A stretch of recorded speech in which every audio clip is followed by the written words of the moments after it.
بسم اللہ الرحمن الرحیم۔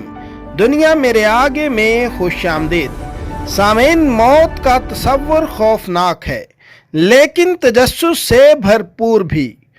موت کیا ہے؟ سائنس موت کے بارے میں کیا کہتی ہے؟ موت کے بعد کی زندگی کے بارے میں سائنس کتنا جان چکی ہے؟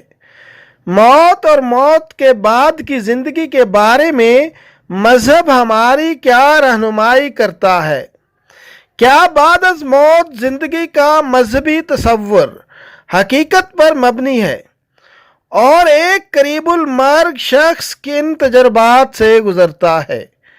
ان سوالات کے جواب کے لیے یہ ویڈیو مکمل ضرور دیکھیں، اور آپ سے چھوٹی سی درخواست ہے کہ دنیا میرے آگے چینل کو سبسکرائب کر کے ہماری حوصلہ افزائی ضرور کریں، تاکہ ہم آپ کے لیے ایسی بہترین اور معلوماتی ویڈیوز بناتے رہیں۔ سامعین، موت اور بعد از موت زندگی کے تصورات حضرت انسان کے لیے ہمیشہ سے پریشان کن ہیں۔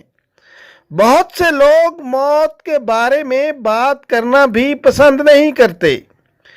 کچھ لوگ اسے ایک مذاق سمجھتے ہیں، لیکن کیا ایسا کرنے سے موت آسان ہو جاتی ہے؟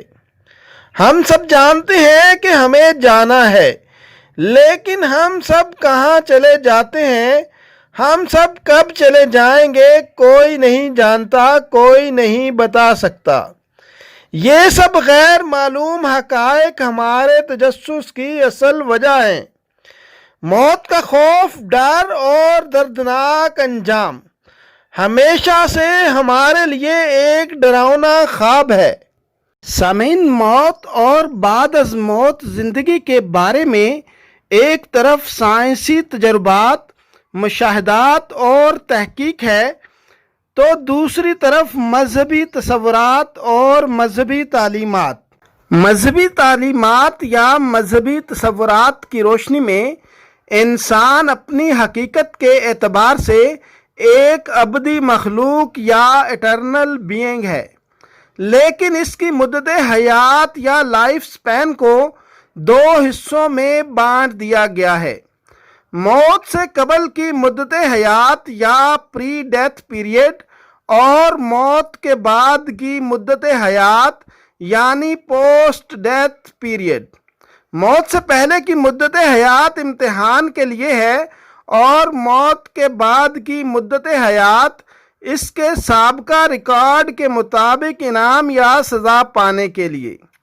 انسان آج اپنے آپ کو اس دنیا میں ایک زندہ اور باشعور وجود کی صورت میں پاتا ہے۔ یہ زندہ اور باشعور وجود ایک مستقل وجود ہے۔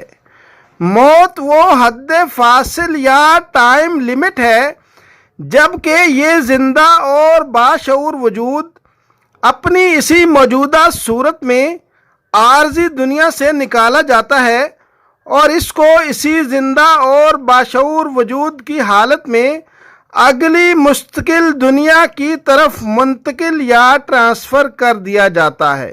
سامعین، موت اور بعد از موت زندگی کے بارے میں جدید سائنسی تحقیق میں حیران کن انکشافات سامنے آئے ہیں۔ جدید سائنسی تحقیق سے یہ معلوم ہوا ہے کہ ہر انسان کے جسم میں تقریباً 100 ٹریلین لیونگ سیلز ہوتے ہیں۔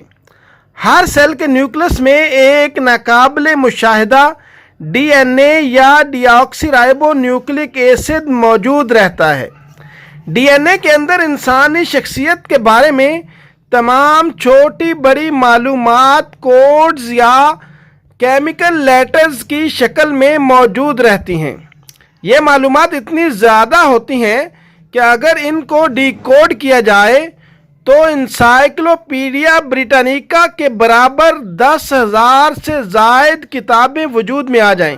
سامعین، انسانی ڈی این اے کے اندر انسانی شخصیت کے بارے میں تمام معلومات درج ہوتی ہیں، مگر حیران کن طور پر اس فہرست میں صرف ایک استثناء ہے، ایک ایکسیپشن ہے، اور وہ موت ہے۔ ڈی این اے کی طویل فہرست موت کے تصور سے خالی ہے۔ موت کا تصور انسانی شخصیت یا ہیومن کانشیسنس میں موجود نہیں ہے۔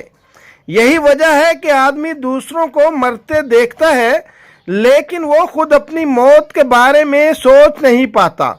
یہی انسان کا امتحان ہے۔ موت کسی شخص کے اوپر ڈی این اے کی پروگرامنگ کے تحت نہیں آتی بلکہ وہ براہ راست خدائی فیصلے کے تحت آتی ہے۔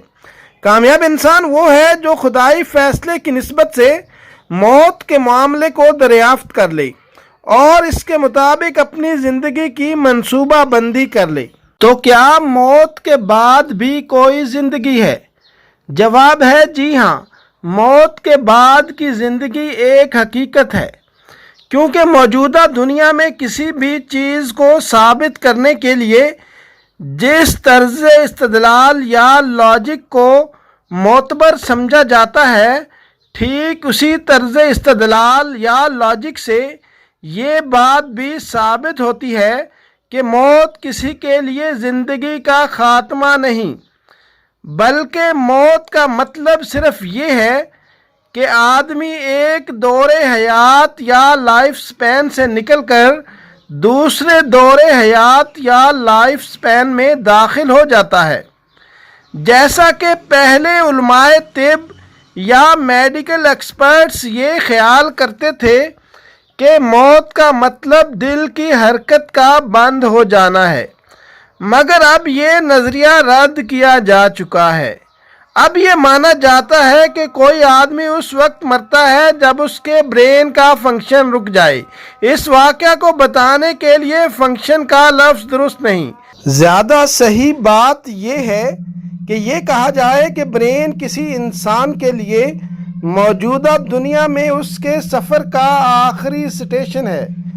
جیسا کہ معلوم ہے کہ جب انسان کے ساتھ وہ واقعہ پیش آتا ہے جس کو کلینکل ڈیتھ کہا جاتا ہے، تو یہ ہوتا ہے کہ اس کے جسم سے روح نکل جاتی ہے، لیکن جہاں تک برین کا تعلق ہے وہ بدستور وہیں موجود رہتا ہے، ویسا ہی باقی رہتا ہے جیسا کہ وہ موت سے پہلے تھا۔ موت کے بعد برین کا ایک سیل بھی کم نہیں ہوتا۔ اس سے واضح طور پر معلوم ہوتا ہے کہ روح یا انسان کی شخصیت، پرسنالٹی برین سے الگ اپنا ایک مستقل وجود رکھتی ہے اور وہ کسی بھی اعتبار سے برین کا حصہ نہیں ہے۔ اسی طرح حیاتیاتی سائنس یا بایولوجیکل سائنس ہمیں بتاتی ہے کہ انسان کا وجود بے شمار چھوٹے چھوٹے سیلز کا مجموعہ ہے۔ یہ سیلز ہر وقت ٹوٹتے رہتے ہیں اور نیا سیل پرانے سیل کی جگہ لیتا رہتا ہے۔ یہ عمل مسلسل جاری رہتا ہے یہاں تک کہ پورے جسم کے تمام سیل بدل جاتے ہیں۔ گویا کہ معروف موت سے پہلے بھی انسان کا جسم برابر مرتا رہتا ہے۔ جسم میں سیل کے بدلنے یا ریپلیسمنٹ کا یہ عمل برابر جاری رہتا ہے۔ بار بار ایسا ہوتا ہے کہ کسی انسان کا سابقہ جسم مکمل طور پر مر جاتا ہے، لیکن اس کے باوجود ہم یہ دیکھتے ہیں کہ آدمی کا حافظہ یا میموری مستقل طور پر ایک حالت میں باقی رہتا ہے۔ اب سوال یہ ہے کہ جب جسم پر بار بار موت واقع ہوتی ہے تو انسان کا حافظہ کہاں باقی رہتا ہے؟ سامعین، اگر حافظہ جسم کے سیلز پر موجود رہا ہو تو حافظے کو ختم ہو جانا چاہیے، لیکن حیران کن طور پر سیلز کے فنا ہونے کے باوجود حافظے کا باقی رہنا اس بات کا ثبوت ہے کہ انسان کی شخصیت جسم سے ماورا ایک مستقل وجود ہے اور وہ معروف موت کے باوجود اپنے آپ کو باقی رکھتی ہے۔